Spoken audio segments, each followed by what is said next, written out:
Hi, I'm ToffBuild. I last actively played this game in the year 2006. Bush was still president, the iPhone didn't exist yet, and my main concern at the time was whether or not I had enough money to buy that awesome new Arctic Blast Super Soaker. 20 years later, I'm back, and this time I'm attempting to play this game completely blind. No guides, no wikis, no plugins except for the graphical ones because those probably look really cool, no help from other players, no reading the comments directly. Let's go ahead and see what all the hype behind this game is about.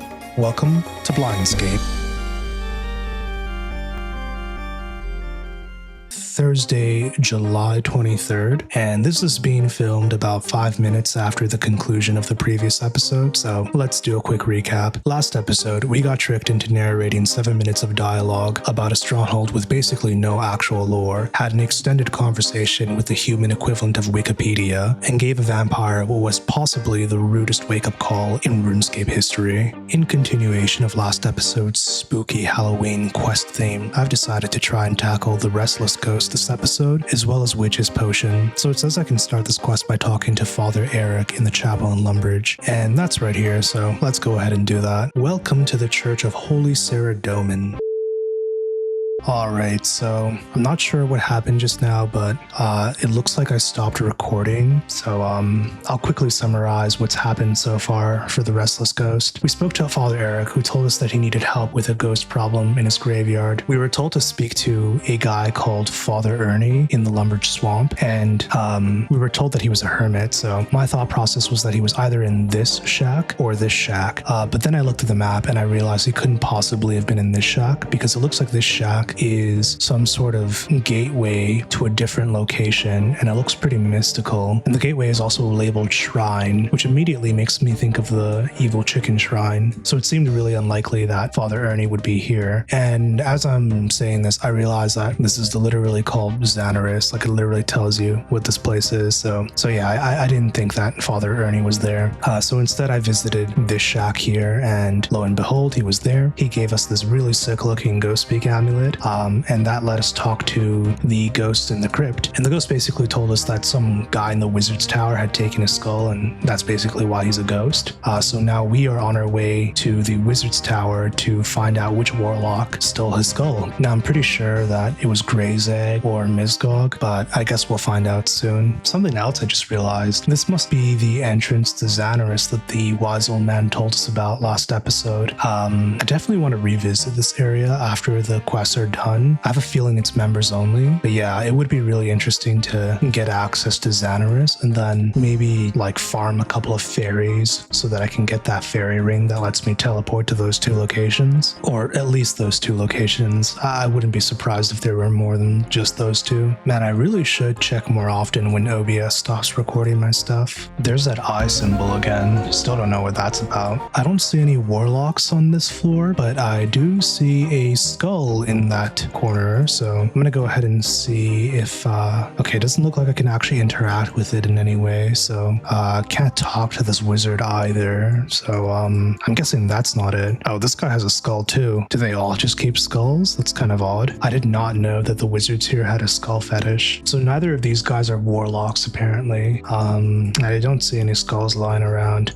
I do see what I believe are bots, because, I mean, just look at them. They look exactly the same. It's just kind of weird that they're both here doing the exact same thing, dressed exactly the same. Okay, maybe let's check the basement for a warlock / skull. I'm pretty confident it's not Cedrador, and I don't see a skull in his room, and there are no other NPCs here except for this guy. Wait, is that the skull? Where's the warlock? Oh, is that the... Oh, wait a second.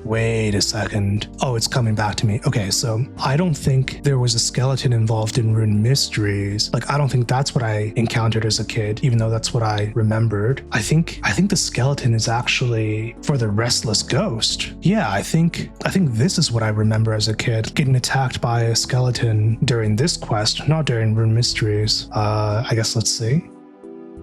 Okay, yep, there he is. Okay, so I wasn't totally off about the skeleton coming out to shank me. I was just off about which quest, but it's okay. It only took us 5 episodes to figure that out. Doesn't look like he drops any interesting loot. And let's go ahead and head back to Lumbridge to put the ghost to rest. Hello, ghost. How are you? How are you doing finding my skull? I found it. Hurrah! Now I can stop being a ghost. You just need to put it in my coffin here and I will be free. Alright, I got you, bro. Oh, we got a whole cutscene. Release. Thank you, stranger. Oh, he just sewer slides into the river, I guess. Oh, we got 1,125 prayer XP. I mean, that's pretty huge. I don't know what my prayer level was at before, but definitely wasn't that high. All right, next up is Witch's Potion, which we can start by talking to Hetty at her home in Remington. Okay, so this must be the witch I was thinking about during Goblin Diplomacy, because I have memories of a witch living next to Port Sarum. So surely this is the witch that I remember. All right. Let's go ahead and talk to Hetty. What could you want with an old woman like me? Oh, she looks a lot more witch-like than Aggie in Draenor Village. I'm in search of a quest. Maybe I can think of something for you. Would you like to become more proficient in the dark arts? Start Witch's Potion? Yeah, absolutely. Yes, help me become one with my darker side. Alright, I'm gonna make a potion to help bring out your darker self. You will need certain ingredients. What do I need? You need an eye of newt, a rat's tail, an onion, and a piece of burnt meat. Great, I'll go and get them. What? Is that it? Okay, I actually don't know where to get any of this, I think. It literally tells you in the quest log. Alright, that's awesome. So I can get one from a small rat. I mean, there's some next door right here, so let's just do that. Well, that was easy. There's also a guy called Brian who looks like he sells ranged equipment. Gonna keep that in mind. I can get an eye of newt from the magic shop in Port Sarum, which is right here. That's pretty close. I don't have enough coins. Oh man, maybe I can rob this highwayman for some money. Doesn't look like it. So maybe these wizards? Ooh, maybe I'll get like a staff of air out of this too. That would be nice. Oh wow, these guys hit pretty hard actually. Jeez, how's this level 13 wizard lighting me up? Dude, look at my inventory. I had a harder time killing that earth wizard than I did Count Draenor and Delrith combined. That level 13 earth wizard is probably the real final boss of RuneScape. Okay, so I'm gonna try to sell these runes to the rune shop. Maybe that can get us some cash because I just don't want to have to go all the way back to the Draenor Village Bank. Okay, that's good. Let's buy an eye of newt. Perfect. Now we just have to get a piece of burnt meat, which I can get by cooking raw beef thoroughly. I'm an idiot. I have to go all the way back to the bank anyways to get some raw beef. There's another guy making one of those smoldering fires again, and he seems to be doing it in the exact same spot as the previous guy that we observed a couple episodes ago. Something else I've noticed, everyone I've ever seen making the smoldering fire appears to be wearing this backpack on them. And also, it looks like the smoking fire is called the Forester's Campfire. And if you'll recall from last episode, there was a guy outside of Draenor Bank called the Friendly Forester. So now I'm wondering if these smoldering fires have something to do with this guy right here. I guess it might be a good idea to talk to him and figure that out. Hello there. Greetings. Have you come to talk forestry? Forestry? That's right. In this day and age, we need those trained in the Forester now more than ever. Way of the Forester? What do you mean? You know, helping the woodland flourish with your fellow foresters, and of course drinking plenty of tea to fuel yourself while you do so. Sounds interesting. How can I get started? First, you'll need a forestry kit. Once you have one, all you need is to chop some trees while you have it on you. The woodland will do the rest. Oh, and if you find any anima-infused bark while attending to the forest, I'll gladly trade with you. My shop has all sorts of useful items. That's all rather vague. Yeah, it is. It is, but I find it's better to let the forest do the talking. You'll understand once you get going. Speaking of which, would you like one of those kits now? I have them, free of charge in my shop. Yeah, sure, why not? Excellent. Oh, okay, that's the backpack that I saw, and it's free. Oh, it looks like it stores wood cutting materials. That's kind of cool. Oh, there's a bunch of stuff you can get from here. Okay, so I wonder if I wear this thing and I light some logs on fire, if I can also do whatever this guy's doing. Let's find out. It's got a log and a tinderbox. And can I use these logs on the fire to do a smoldering fire? Oh, there's a forester's campfire nearby. Help tend to that one or move further away. Let's just move further away and see what happens. Oh, dude, I totally did it. I just created a smoldering fire. Wait, can I just auto add logs to this fire to get like fire making XP? Because that would be really overpowered. Let's find out. All right, so I got 2 logs and this piece of cooked meat that I picked up from the Barbarian Great Hall. And it's time to see whether or not this gives any good fire making XP. 40, that's pretty solid. Does it automatically do it or? Oh, it does. Oh, that's so broken, dude. Well, it definitely beats the old way of fire making, which, if I recall correctly, just involved finding long, uninterrupted paths where you could continuously light fires. Anyways, let's make some burnt meat. And the final item I need is an onion, which I think I have in the bank. Alright, that is all 4 items. Let's head on over back to Hetty and finish up the quest. I mean, if this is all there is to the quest, then I guess it really is a very short quest. Since I don't have too much footage, I think I'm actually going to try to do another quest while I'm at it. I'm not sure which one, but let's see. Okay, this is another very short quest, so I guess I'm going to try that one after I finish up Witch's Potion. I've been looking for those ingredients. So, what have you found so far? In fact, I have everything. Excellent. Can I have them then? You pass the ingredients to Hetty, and she puts them all into her cauldron. Hetty closes her eyes and begins to chant. The cauldron bubbles mysteriously. Well, is it ready? Okay, now drink from that cauldron. I guess? You drink from the cauldron. It tastes horrible, but you feel yourself imbued with power. Congratulations, you have completed Witch's Potion. Okay, 1 quest point, 325 magic XP. It's not very much, but I do feel like that's fair considering how short the quest is. And I am magic level 10 now, so not bad. Not bad at all. So I think I want to try to take on X Marks the Spot next, just because it's another very short quest that hopefully I can fit into this video. And it's also fairly easy. It says difficulty novice, so yeah, I'm guessing this shouldn't be too bad. I also saw a pretty cool looking group of adventurers on my way to the Wizard's Tower earlier. They had a quest symbol next to them, and the quest was called Lost City, and it's a members only quest. And now that I think about it, if the quest is called Lost City, and they're in the Lumbridge Swamp looking for a lost city, it's probably just Xanaris, right? I guess we'll find out when we become a member.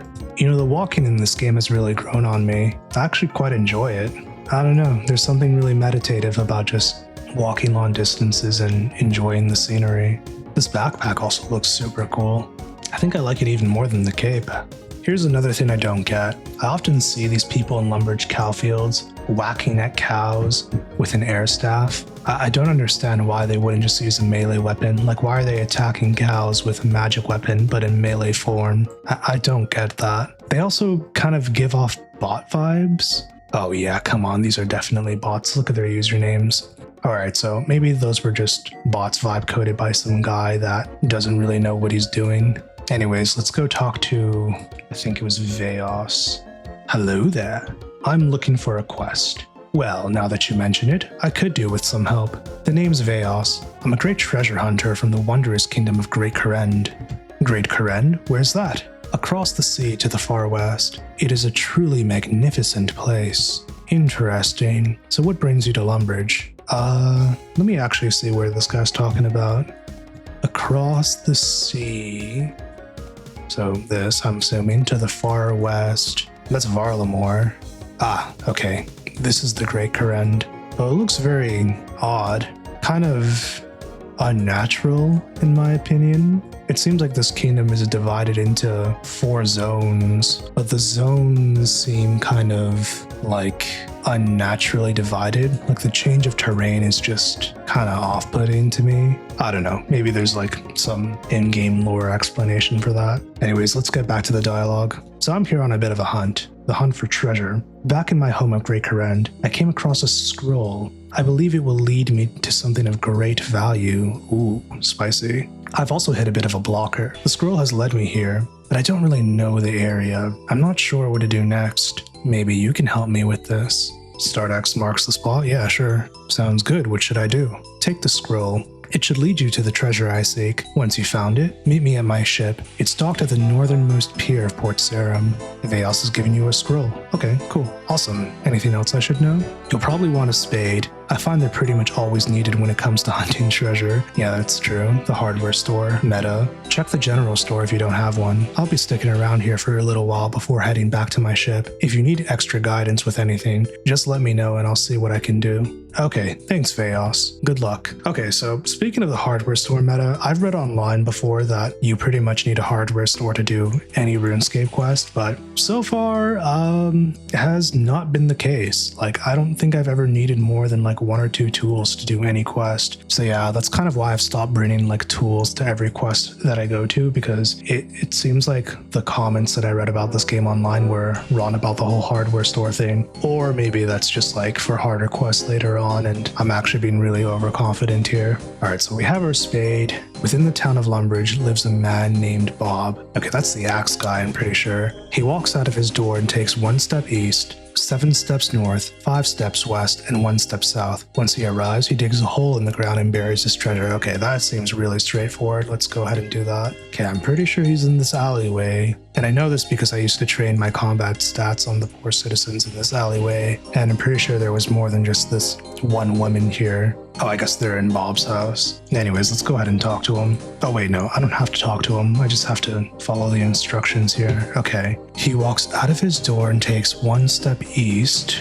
Okay, so here, that's 1. 7 steps north, that's 1. Oh geez, okay, I'm running. Whoops. 1, 2, 3, 4, 5, 6, 7. So now that I'm thinking about it, I actually really want to test how fast running is relative to walking, so maybe that's something I can do if I have extra time at the end of the episode. Okay, so 1 step east, 7 north, 5 west. Okay, that's 1, 2, 3, 4, 5, and 1 step south, I think.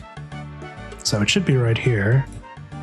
And okay, I found another treasure scroll, and it's telling me to dig behind Lumbridge Castle. That's also pretty straightforward. Okay, so this looks like 1 step west from the wall, and maybe 2 steps north from this corner. So let's try that. So here, and let's dig. You dig up a mysterious orb. It doesn't look like examining it does much, although I can feel it. The orb is cold. Oh, this is like a locator orb, I think. So this kind of reminds me of another game I used to play back in the day called Don't Starve. So the game has a quest line in which you find this object, and the object basically lets you locate a particular portal that you have to go to. And each time you click the object, it would tell you if it was like hotter or colder than the last time. So I have a feeling this is basically the same thing. All right, let's test our theory. Let's go 1 step to the west and click on it again. Okay, so we know wherever we want to go, it's to the west. Now is it to the north or to the south? Let's go 1 step to the north, and same temperature as last time. Interesting. Okay, let's just go directly west and spam click this until it stops getting warmer. All right, it looks like we're heading towards Draenor Village here. It looks like we're heading towards the jail, I think. Oh, the orb is very hot now. All right, it's somewhere around here. Okay, so apparently it's this spot right here. Let's go ahead and dig. And we find yet another treasure scroll. The cipher reveals where to dig next. Okay, all right, so I'm pretty sure I immediately know how to do this. And I'm going to explain the logic behind why. I have to switch the recording to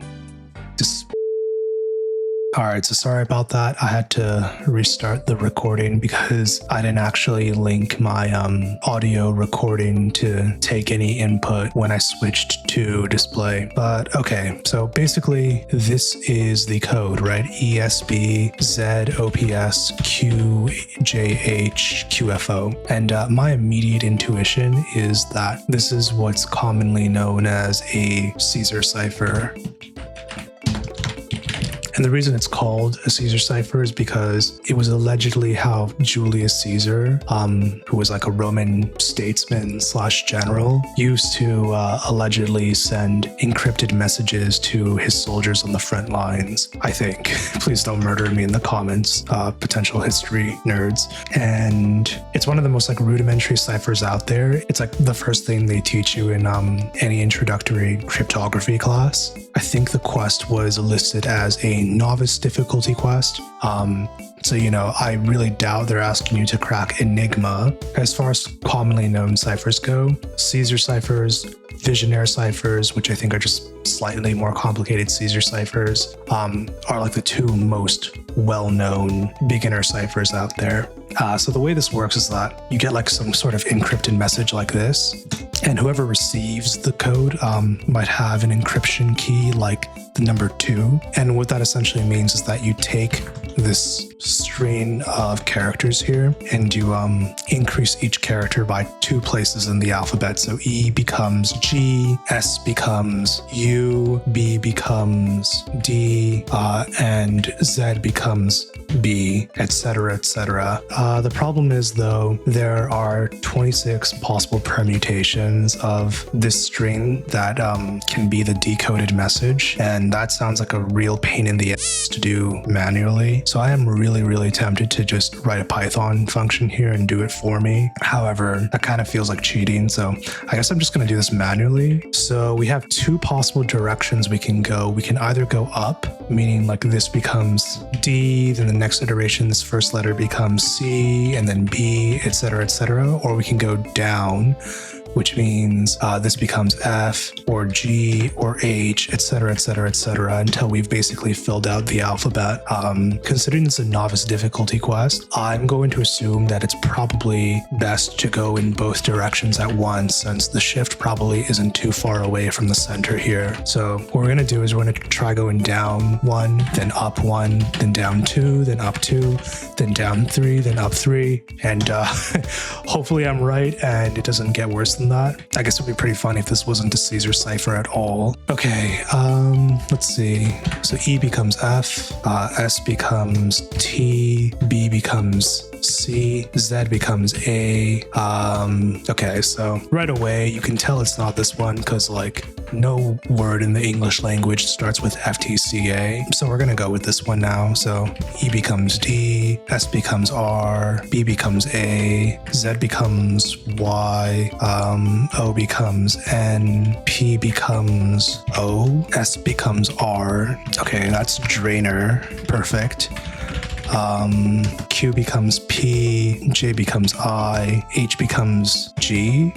This is P again, that's E, and that's N. So Drainer Pigpen is obviously the decoded message. All right, so I should probably explain why I immediately knew that was probably a Caesar cipher, in case people are thinking that's a little bit weird and I just read the wiki or something. I actually have a background in mathematics and cryptography. I am somewhat familiar with elementary ciphers like the Caesar cipher or the Visionaire cipher or like RSA and stuff like that. Well, I guess RSA is not that elementary, but anyways, the point is that I am somewhat familiar with cryptography already. And I'm sure if like anybody with a cryptography background ran into this, they would probably immediately think the same thing, like knowing that it's an easy quest. This was almost certainly always going to be a Caesar cipher. Okay, so it says Drainer Pigpen. I'm not sure what we're actually supposed to do in here. Maybe just dig. Okay, cool. You dig up an ancient casket. As you do, you hear a faint whispering. You can't make out what it says though. Must have been the wind. Yeah, I don't think so, buddy. Okay, what do I do with this casket now? Let's see. I should take it to Veos at his ship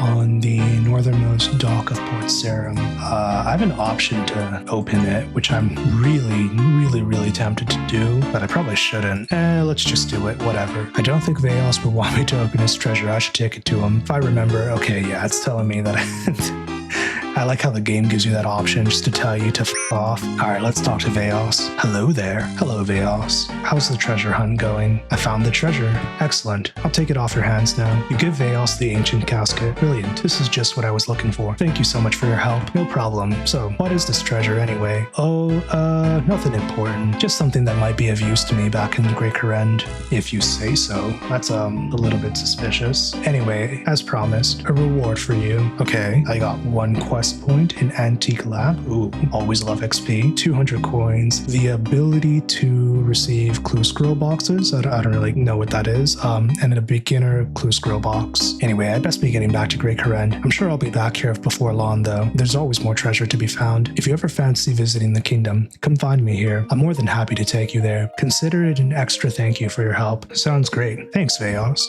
Oh, that's pretty cool. Okay, let's go visit the Great Karen. Can you take me to Great Karen? Unfortunately, it seems you're not quite ready to visit Great Karen yet. What do you mean? You just told me that I could. Come back here when you are and I'll happily take you there? Oh my god. I get it, Jagex. I get it. It'll happen soon. It'll happen soon. All right, let's go ahead and get ourselves some prayer XP and open the scroll box. What does this do? The clue box refuses to open. You already have a clue. I guess it's just like an extra clue scroll or something. I don't know. Okay, so I think I'm going to call it here. I think we have enough footage for an entire episode. Some quick thoughts.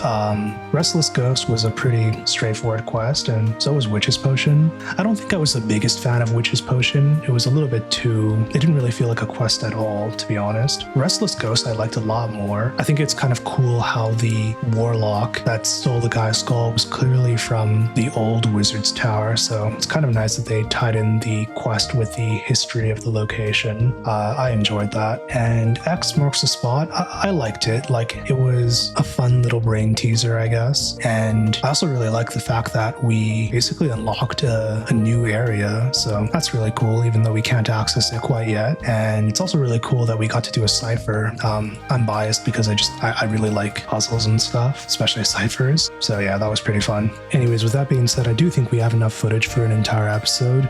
I'm not sure exactly which quest I'm going to take on next time, but I do know one thing for sure, and that is that I really want to get into Malzur's Maze. So yeah, hopefully we can do that next episode. Thank you guys for watching, and I will see y'all next time.